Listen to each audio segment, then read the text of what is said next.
So HANA license and keys, HANA license keys are required to use the HANA database. So these keys we have to apply, means HANA licensing we can apply from the studio, right? So there are the two types of license keys are available in the HANA database, for the HANA database.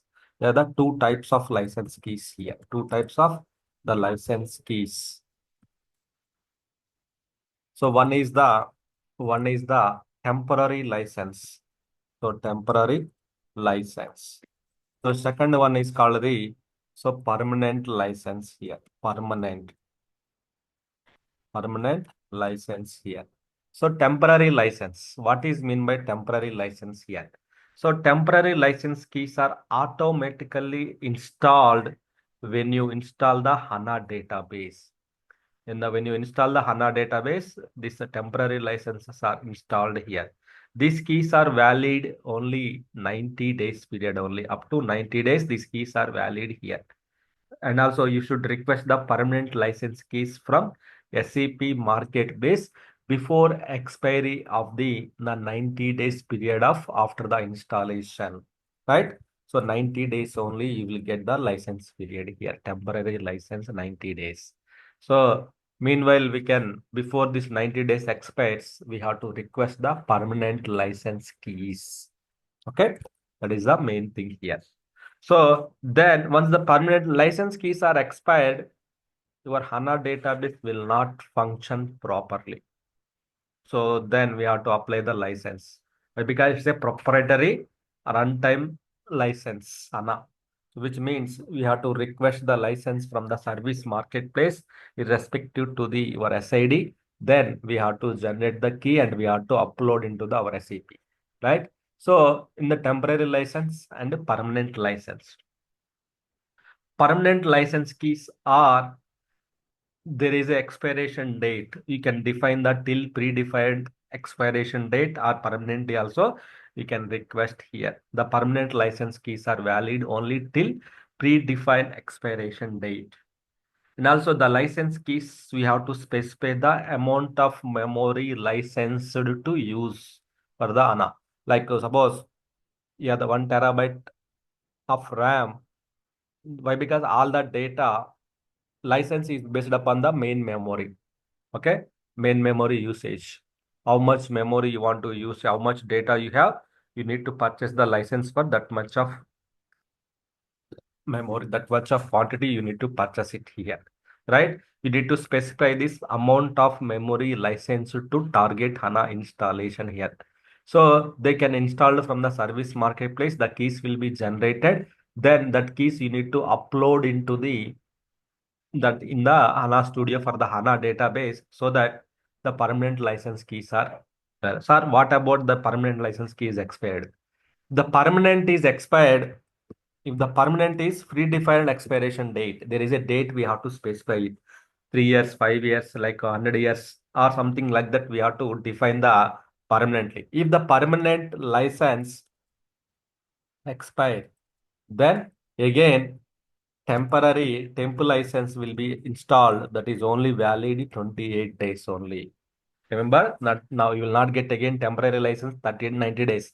That is only 28 days. Once you permanent license is installed, then again you will get the temporary license 28 days only here. Right? That is the main thing here. Okay. So this permanent license key, there are the two types of permanent license keys for the HANA system. In the permanent license key, there are the two types here. One is the enforced, enforced, and the second one is the unenforced, enforced and unenforced here, enforced and unenforced here. Enforced means what? So temporary, they don't have any types. Only permanent, we have the types. So this licenses depends upon the your memory usage here. So here, suppose you have the RAM size 1 terabyte, then you need to purchase. So you need to get the estimation how much you want to use it here.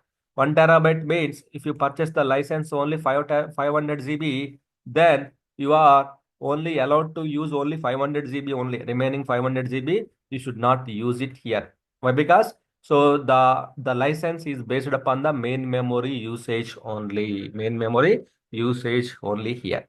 So in the permanent license key, enforced means if the enforced license key is installed.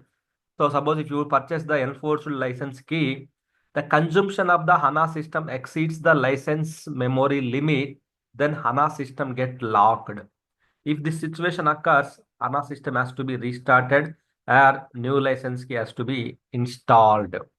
So which means it's a prepaid here, prepaid license here.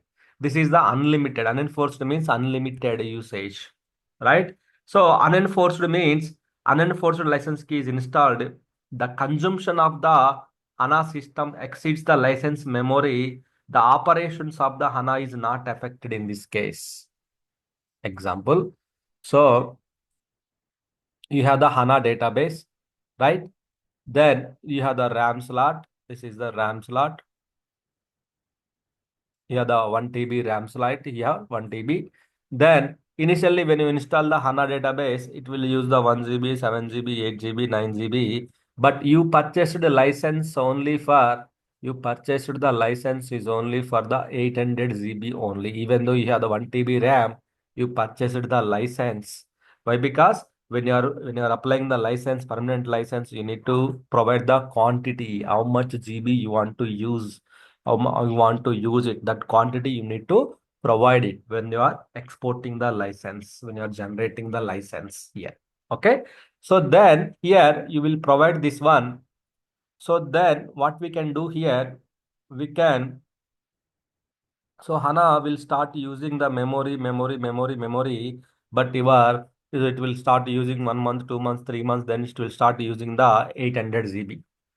Then if the licensed memory limit is, license amount of memory is 800 GB, the consumption of the meant usage of the HANA system exceeds the license amount of memory, HANA system will get locked. Your HANA system will be locked state. Okay. But if you purchase the unenforced one, unlimited, it's kind of a postpaid mobile recharge. So if the enforced your limit is over, even though it won't take it out, even though it won't unlock, it will use it here. Means unenforced means even though the consumption of HANA system exceeds the license amount of memory, the operations of HANA is not affected in this case. Okay, that is the enforced, the operations will be affected. Unenforced, the operations will not be affected here. That is the main thing here. So there is a different type of license scenarios in the depending upon the landscape here. So HANA Cloud, Standalone, BW, and HANA. Not all these models are HANA, but the common thing is, so these are the types of licenses we have. We have to apply the license from the HANA. So Studio. We have to go to the HANA Studio, System DB, go to the properties. There we have the license. Then we have to apply the license here, temporary license. See, that is valid only 90 days here, temporary license. Then we have to just click on the install the button. Then you need to request the permanent license key here. Suppose permanent license key, then you need to install it here. You need to install the license key. That license key you need to request. License key you have to request from the SAP marketplace. We have to get the license keys here. License keys we have to get it out here. That's what we have to do that one. Okay. So predefined expiration date. So here when you are requesting, you need to set the license key here. You need to set the license key. There is a predefined license key. Using this hardware key, we have to get the license. Then we can apply it here. Then here the type of the license will be displayed to the temporary to the permanent. So temporary by default you will get after the installation. Permanent, you need to apply it after the installation is completed. Then permanent, you need to apply it here. That's what we have to do it in the systems here. Okay, that is the main thing here. So that is the license type of the licenses in the HANA database here. Okay, so the next one, yesterday the catalog. So catalog we discussed, right? In the catalog, we have the list of schemas. Under the schema, we can also create the tables as well here. Suppose if we want to create the table, just we can create a table, new table also we can create it, right? So under the schema only we have to create we have the tables are available. Under the table, we have the data, right? So we can also create the tables manually. Suppose like I want to create the some training table, then we can create the so table, either the column store table or row store tables, or we can select it. So schema with schema, whatever fields you required here, the so training table, right? So name of the student, phone number, then email ID. So all our training data also we can maintain in this field as well here. Click on the OK button.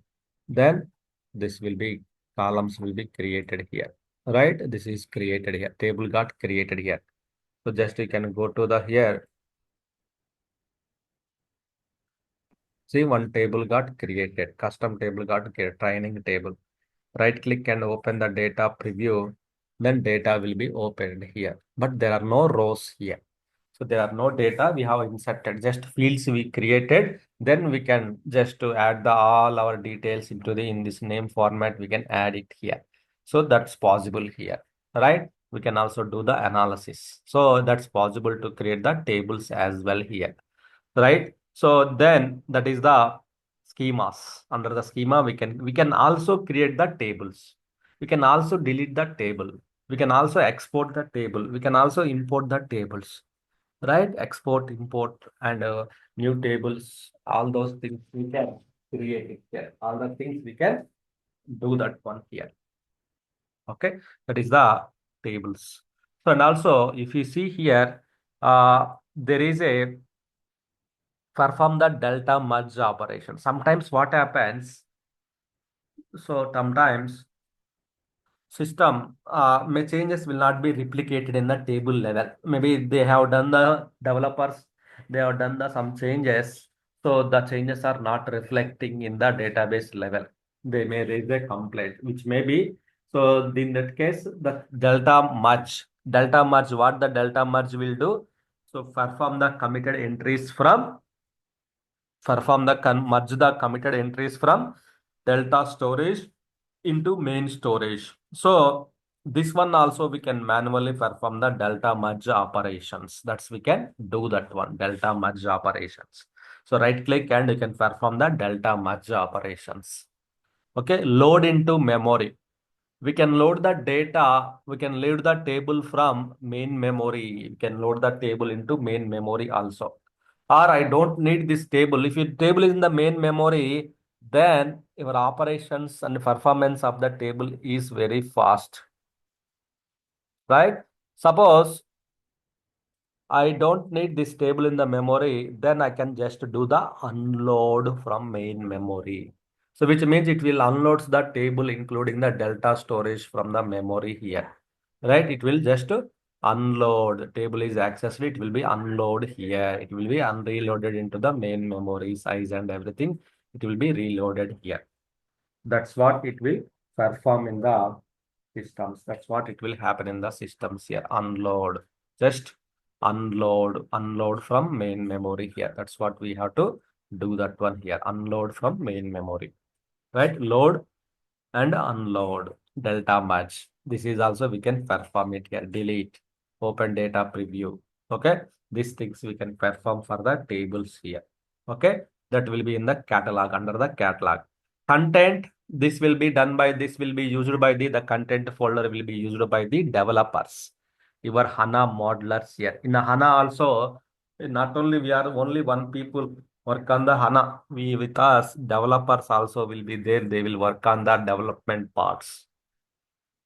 They'll work on the development parts like so they will work on the creation of the packages, analytical packages, privileges.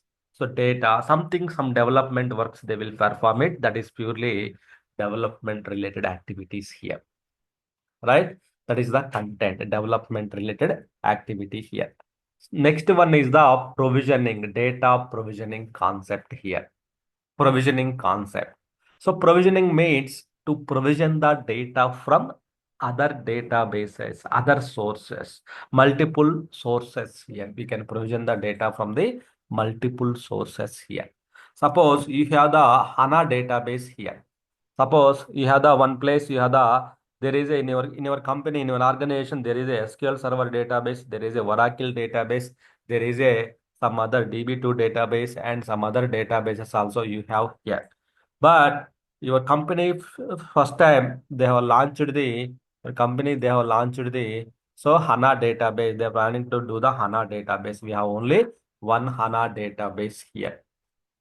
So what we can do, HANA database, we have a lot of advanced analytical features and everything is available. So then with other databases, we don't have that much scope. Then in that case, what we have to do, we can provision, we can pull the data from the other databases to the HANA database. From multiple sources, we can pull the data to the HANA database. We can perform the analytics. We can perform the analytics, whatever the developer functional people required, we can perform the analytics, we can perform it here. That's what we have to do it in the systems here. Advanced analytical capabilities are available here. Data provisioning means provision the data from the multiple data sources. Why? Because developer is required the data from the multiple sources to do the concatenations, to do the something, maybe reporting purpose and everything. You need the data from the multiple sources. In that case, we can use this concept to perform the data here. So what we have to do it here, we need to establish the remote connection to the target database. We can pull either HANA to HANA or HANA to non-HANA. So any database, we can pull the data to the one centralized place. Here, just to provide the access to this user, then he can log into the HANA database. He can pull the all the databases data. He can work on it. If you don't have another database, you need to log into the here, you need to log into the here, you need to log into the here, you need to log into the in this database, then do the work and we have to merge the all the data, then it is a time taking process, right? That is the so new thing here. So that is the one we have here. So that's the that's the HANA database here. So now what we can do here, so so here you can see the provisioning concept here. So now what I will do here, I will create a connection to the some other databases here, right? The main thing is that before the creation, so the other database should be active, and if it is the non-HANA databases, either SQL, Oracle, some Sybase, the drivers, operating system level drivers has to be installed. Maybe if you inform to the your OS team, they will install the OS level drivers and everything. They will install it. Okay. So here, what we have to do, we have to create a connection here, right? We have to create a one remote connection. We have to remote data sources, remote connection. We have to create to the source database here. What is your source database here? You can connect to the this number of databases: ASC, Teradata, IQ, HANA, SQL, DB2, MaxDB. So many BigQuery, GRC, Vara. So many databases you can connect it here. Many databases you can connect it here. Then here you can just to select to the HANA database here. Okay. So suppose like I want to connect to HANA to HANA. So we have the one HANA database that is maybe that is in the where for HANA one. Let me connect to the other database here where it is.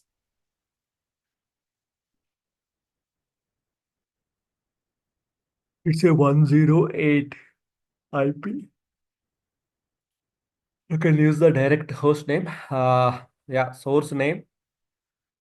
Suppose like that is the MCD system, MCD S4 system. So then that is also HANA database here. I need that database here. Then you can use this con IP, then instance number 3, instance number 40. So port number, index server port number, you have to use it here. Then user system, system. the password of that HANA database here. Okay, password. You need to fill these details. We have to fill it out here. Server details, port number. Not sure the port number. Let's check the port number here. Sudo HDB ADM HDB space info. Then what is the port number here? 40. The instance number 40. 30040. 30040. Okay. So then click on the create the connection. So connection failed. Connection failed. So connection is getting failed here. So maybe that is not the correct port, I guess. The instance number 40, 41, 42. Let's give the 42 here. Mhm. Connection communication link failure between the two databases here. The connection issues. So the instance number. Okay. So what they need is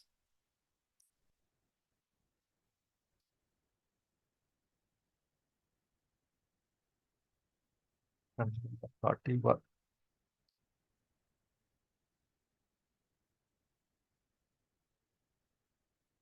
Yes. So source created, but authentication is failed. So some password wrong now. So password wrong here. So let me type the correct password here.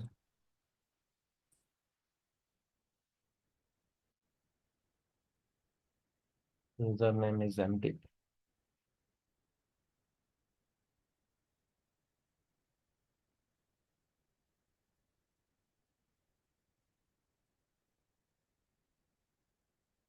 Yes. See, remote connection updated. Connection to remote system is updated here. So one connection got created, MCD S4 system. That is the different database. So we created the connection to that one, right? Now, if you expand it, you no need to log into the MCD system to get the data. Directly you establish the one remote pipe connection, you established it here. Then you can just connect it. So then you can see the whatever the data is there inside of those systems. You can see the all the schemas. See how many schemas we have here. How many schemas you have here? You can see the all the data here. So you can pull the any one of the data here. Suppose let's take example here. Instead of system user here, I will change the user to okay. I will create the one more connection here. Remote connection.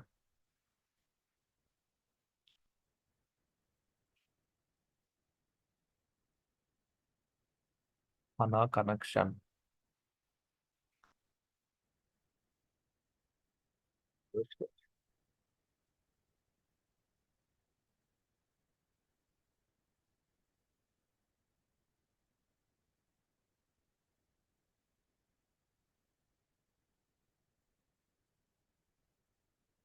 Here in this schema, we have the data. That's why connecting to the schema.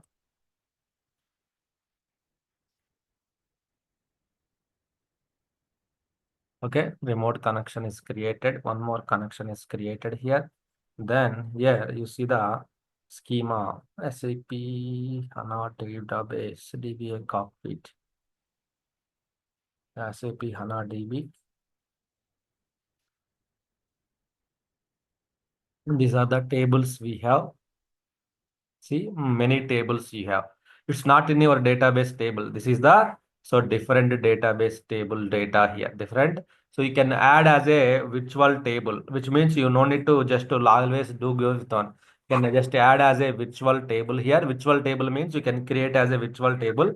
Automatically you can pull the data from without copying the data to here. You can access the remote system data. You can access the remote system data, you can access it here. That's possible. Remote system data, you can access it in the systems. That's the thing here. So let me, so that is possible here. So any table data, so you can whatever the tables you want to do the concatenation or some work here, so you can use that system here. You can use that one here.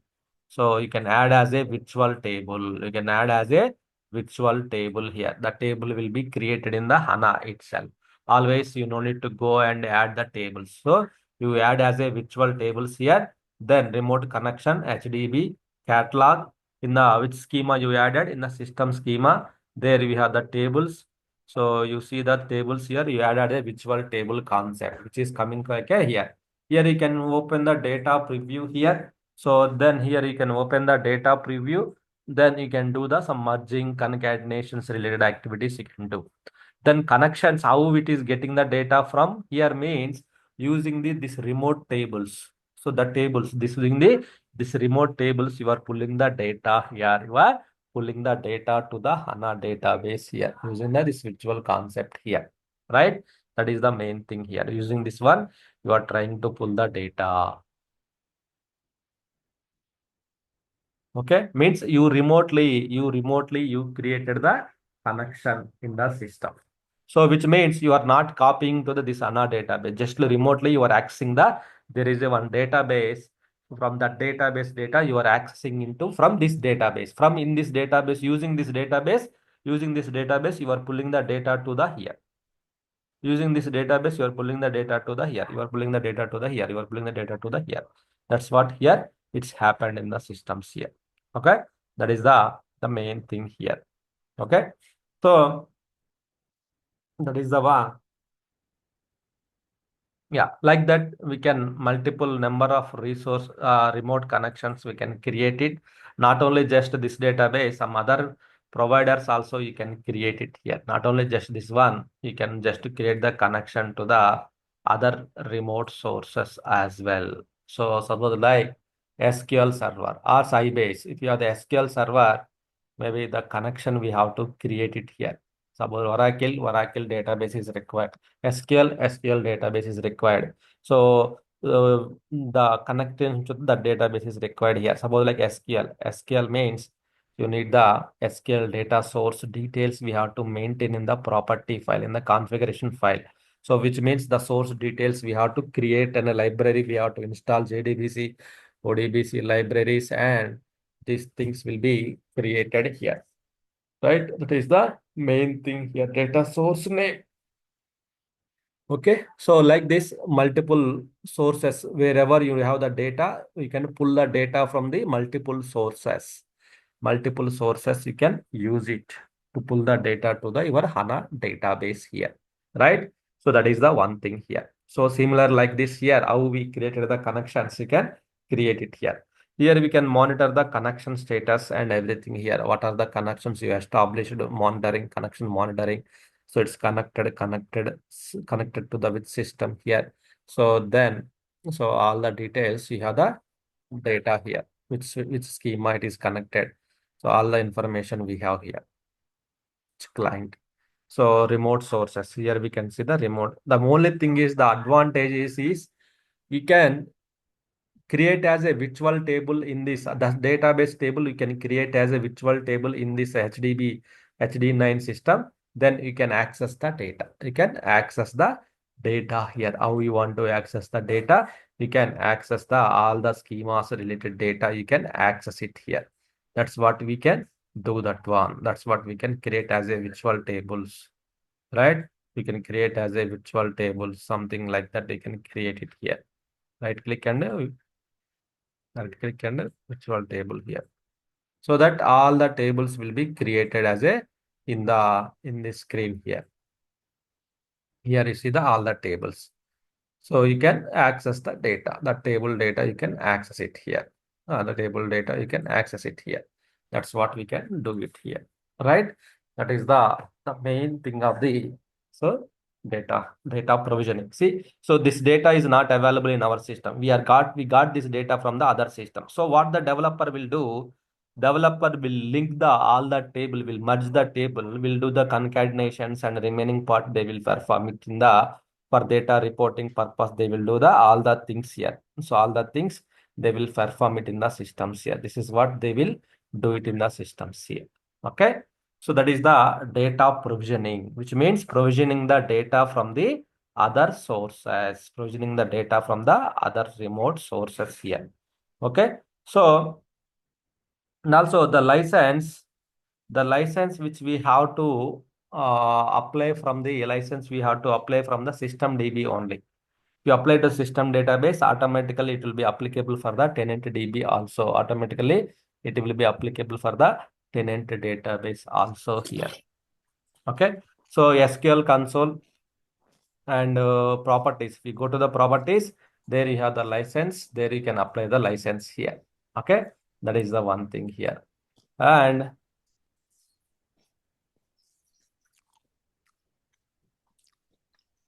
security user management that I will explain it separately. And yeah.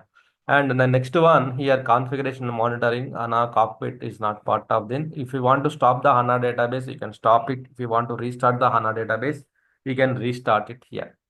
Right? Replication means high availability concept here, replication, creation, and everything here. So OS level, we can also use the command HDB stop, HDB start. Here also we can use the stop and start it. So this and all the things possible from only from the system DB only here. If you go tenant, I want to stop the HANA database means there is no way to stop it here. Only system DB we have the features to stop it here. Licensing management console, HANA modular developers will perform the packages and refresh, log off. So this and all the normal things only. So main thing is the backup recovery that we will discuss. Security that is also we are discussing, and yeah, that is the thing.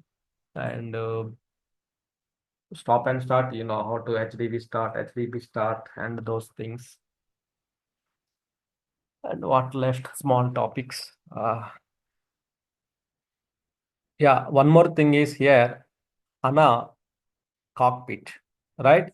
So today, I have explained it to the BTP team, BTP batch team, HANA cockpit. So HANA cockpit is like a web-based URL, web-based URL here that we have to centralized cockpit that we have to access through browser, so that your HANA system, same whatever we do in the HANA systems, similarly we will monitor that one here. Suppose example, let me open this is the cockpit.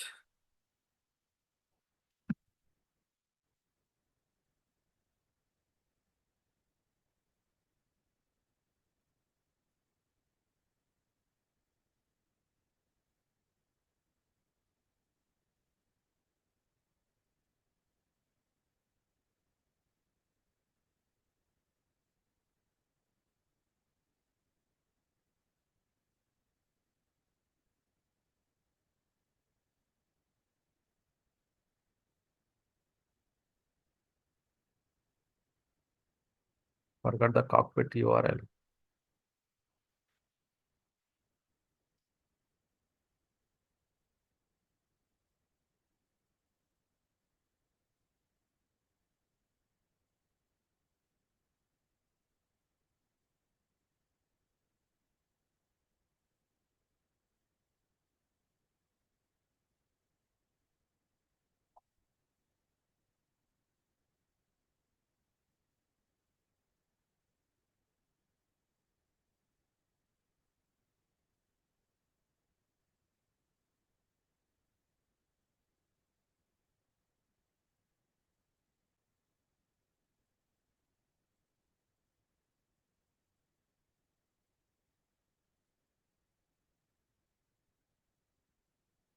But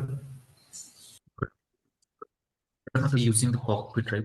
HANA Studio only we are using, right? For two No, configs. HANA Studio is different, cockpit is different. Previously, it was part of the HANA Studio, cockpit is. Now we have to install the HANA cockpit is separately on the same machine or different host, we have to separately install it. So then you will get the cockpit URL. So using this cockpit URL, so we have to uh, do the all the administration related act. Same as like in the HANA Studio, what you do, similarly we will perform in the HANA cockpit. So similar screen, I will show you. So as per the client requirement, we need both, or we can use one only.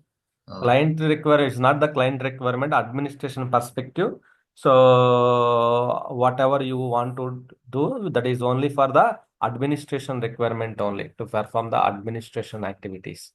So maybe cockpit also we can manage it. Nowadays we are using the ANA Studio only. So we are not using ANA cockpit. So ANA Studio we are using for the monitoring and administration. Why? Because HANA Studio, which we have to install on the each and every individual desktop. Cockpit just it's like a browser-based URL. You have to use it. Just a browser-based URL. You have to use it. From here, you can monitor the all the. So it's kind of a launchpad URL. You can monitor the all the HANA systems using this cockpit. Simplified cockpit here, which means it's kind of a new user interface experience here. Ana cockpit, it kind of a tabs and everything. So tabs you have to expand, you have to check. It's kind of a older. It's a modern. This is a modern screens. So just you can manage the all the HANA services. So like alerts, how we can see the all the alerts. So here all the services, index servers, then alerts tab, disk usage tab, memory usage tab, CPU usage tab in the overview, performance. So then sessions, DB administration parts, like right. So backups, monitoring the performance. See, graphically, the live utilization is displaying here. See, the live utilization is displaying here. But in the studio, then how can we monitor these things? You cannot monitor. So here you can monitor the graphs, the runtime graphs of the where in which area we have the high CPU performance. So then high memory usage, high disk usage rate here.